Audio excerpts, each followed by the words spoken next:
We're back. This is episode 40 of the 0 to 6 figure portfolio series. For those of you new here, this is the series in which I showcase my portfolio, show you what I'm buying, why I'm buying it, ride through the ups and downs that come with being in this space. And this space can be very interesting because sometimes you're up a lot and the next day you're down significantly. The last couple of months have been very, very choppy. We've been up and down quite a lot. And I've made some changes to the portfolio. So today, that's what we're going to talk about. We're also going to talk about some of the things that I'm most anticipating in the coming months and how I'm going to hopefully change my portfolio to fit those narratives. So basically here we are at the moment, we're back under $40,000. Something crazy happened yesterday. The Ethereum ETF finally got announced. And this is pretty interesting because we had the Bitcoin ETF back in January that saw significant inflows. We saw billions of dollars of inflows. And now that we've got the Ethereum ETF approved, it'll be interesting to see where ETH goes, like following its launch for trading. Now that won't be until a few weeks away, so I do think that potentially will be some volatility. Kind of maybe we just go sideways for a couple of weeks until this actually goes live. But when it does go live, I am anticipating that there will be quite the inflows coming into ETH, the asset, and it wouldn't surprise me if ETH does end up going to all-time high. No financial advice, of course, nothing in any of these videos is financial advice, but this is just kind of my thoughts around it. And so therefore I am pretty happy with my ETH position. What am I actually doing with my ETH? I'm actually farming LRTs and LSTs with it, and I'm able to get some airdrops along the way, which we've done in the past. There's a few upcoming airdrops as well around ETH, so yeah, at least I'm earning yield on top of that, and yeah, it should be good.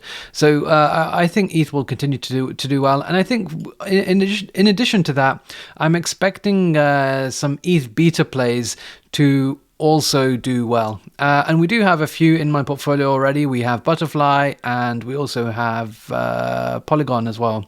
Butterfly is like one of the LSTs, redacted I should say. They have already built an LST which is growing pretty quickly, and something that really caught my eye was that they're doing a little rebrand actually. They're actually rebranding to Dinero.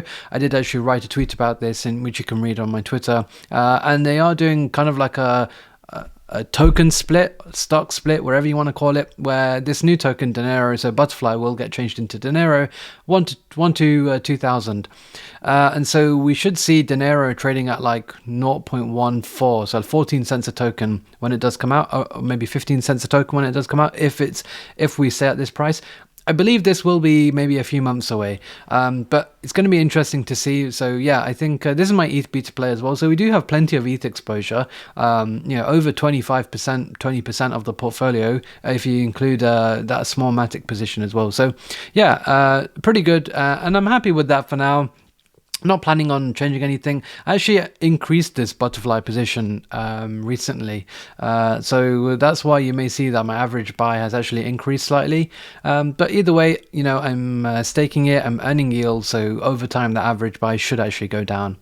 So that's pretty much that with ETH. My second biggest holding, Say, has actually been very poor in the last couple of months. Say actually went all the way up to $1.10, and the position was very much in the green.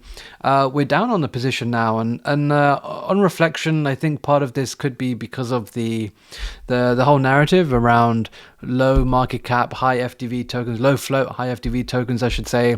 I think a lot of wait for something to happen in the Say ecosystem. Not much has happened. But we are getting Say version 2 now, and so I do wonder kind of where things change with that. But either way, for now, look, Say is in this choppy little zone right now. I mean, look, this is kind of where I expect things to go. I mean, it wouldn't surprise me if things dropped even further, going to the bottom of this range, perhaps to 45 cents again. But like, really, we need to reclaim that 60 cents mark and really like hold this position properly. If we do, then sure, why not? We can head back up to where we were before. But until then, I think a lot just depends on version 2. And if it does well, it does well. Either way, for now, I'm not going to cut the position or anything like that. I'm going to wait for version 2 to come out, do a proper deep dive into what I think is going on with version 2, and then we'll take it from there. That's the top 3 positions. Let's talk about BitTensor. I've been staking it, so I've just been earning yield. I'm probably going to add to this position just to kind of average down a little bit. If I can get my average price into the 400s, I'd be pretty happy with that. I think AI will have another cycle, and one of the reasons why is because ChatGPT 5 is coming out. This is potentially going to come out in the summer, so probably in the next 2-3 months, maybe, perhaps end of July. And so I think when this does come, AI in general will have like a repricing, and I think we get an AI season, and I think then we really see, whether or not AI can really send it to like, 50 billion or even 100 billion market cap as a whole. Right now the AI scene is still pretty small, but there are some new tokens, and one of the interesting new tokens is the one that I've added in my portfolio, and it's called Spectral. And Spectral is an AI agent token. Has some incredible backers and some pretty good tokenomics. If you guys are interested, I could do a deep dive on it. But for now, I've just added this position just yesterday. And so that's why we're kind of just flat on it at the moment. Probably will DCA into it if prices do go down a little bit more. If we go down to maybe the $7 range or something like that, probably will add some more to this position. You may have noticed, like, where did I get the funds for this? I actually sold out of my Gearbox position, so I don't have that anymore. And one of the reasons for that was I just thought that, perhaps the points meta for now is over. Don't get me wrong, I think Gearbox is a fantastic product, and I'm really interested to see where things go with them next. But for now, I wanted some more AI exposure, hence why now I have BitTensor and I have Spectral, which gives me some solid exposure for now, around 20% of the portfolio as well. And so probably something I will continue to add, and I probably would like to get this to 30% fairly soon. So yeah, I think as we get closer and closer to ChatGPT 5, I will be adding to my AI coins for sure. We also have Autonomous there as well, which again hasn't performed very well, down quite a lot on it actually, 52%, but this is part of the game that you play when it comes to crypto. Tokenomics are really important to also pay attention to, and perhaps I've got it wrong there as well. I'm going to be the first to admit it if I get something wrong. So then we've got Automata. This is a position that I really, really do like, and I probably will continue to add. Trusted execution environments, or TEEs, I think are really, really interesting, and I do think there probably will be some sort of narrative around co-processors. So I'm actually happy to just keep buying into this. I'll try and get my average, by maybe 18 cents, 19 cents. I will just keep buying this, and I think getting more exposure to this is one of the things that I really want to do. So yeah, again, if you guys are interested, I probably will write something in my newsletter about this. If you want a video, perhaps I'll do one there. It is a little bit complicated, and so that's why I think probably some sort of educational stuff around it would be interesting. But yeah, either way, I've bought it for now, and I think tokenomics wise, this isn't as bad as some of the other stuff. Friendtech was the airdrop. I probably should have sold this earlier. Yeah, it's new all-time lows. Not really much I can do about it right now. It's 120 million market cap, or 130 million market cap, very, very low. But let's see. I think ultimately it depends. Like, will people use Friendtech? I'm not so sure just yet. We'll have to wait and see. But either way, yeah, it looks like it's bled quite a lot, and I do wonder like what will cause it to catch a bid again. Perhaps some new updates and features, but they have just released clubs and version 2 not long ago. Hasn't really taken off the same way that I would have liked it to, but we'll have to wait and see. Shadow is the deepen protocol on Solana. This has been sold off massively. Unfortunately, I think probably one of the Alameda wallets has been selling, and so yeah, not great either. This was listed on Coinbase not that long ago and went over $2, so down massively since then. It just goes to show the volatility. USDC, I'm farming airdrops, farming some stables, farming with some stables in different DeFi protocols. I'll talk about this in Farms of the Month. Matic, again, something that I've been holding on to for a long time. I was thinking that the AG layer would come sooner than what it has right now, but I probably will just hold on to this position for now. FXS, again, something that I've been holding on to for a long time. Perhaps I should have got rid of this a long time ago, but for now, I think it's still in the portfolio.